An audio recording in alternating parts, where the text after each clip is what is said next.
আমি বানাবো ধনেপাতার চাটনি। চাটনিটা একটু অন্যরকম, দেখো কেমন করে বানাচ্ছি। ধনেপাতা, টমেটো, কাঁচা লঙ্কা, রসুন পিষে নিয়েছি। কড়াই বসিয়ে দিয়েছি, কড়াইতে তেল দিয়ে দিয়েছি। এবার ধনেপাতাটা দিয়ে দিচ্ছি। এটা আস্তে আস্তে লাল করে ভাজবো।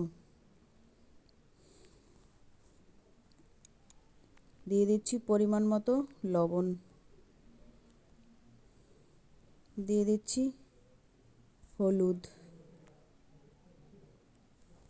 এবার আস্তে আস্তে অনেক সময় বসে এটাকে ভাজবো লাল করে। এইভাবে করলে একটু অন্যরকম স্বাদ লাগে, খেতেও খুব ভালো হয়। এদিকে আমলকি সিদ্ধ দিয়েছিলাম, আমলকিটা মেখে নেব। লবণ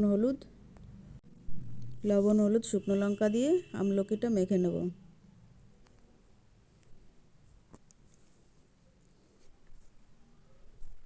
বিচিটা ফেলে দিয়ে মাখবো। হয়ে গেছে আমলকিটা মাখা।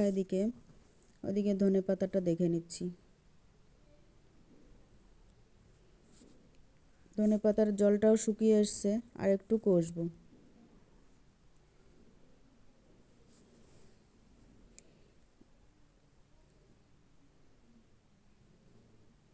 এটা হালকা আঁচে করতে হবে।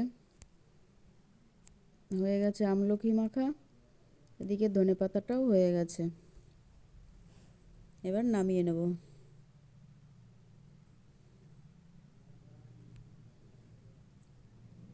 হয়ে গেছে ধনেপাতা।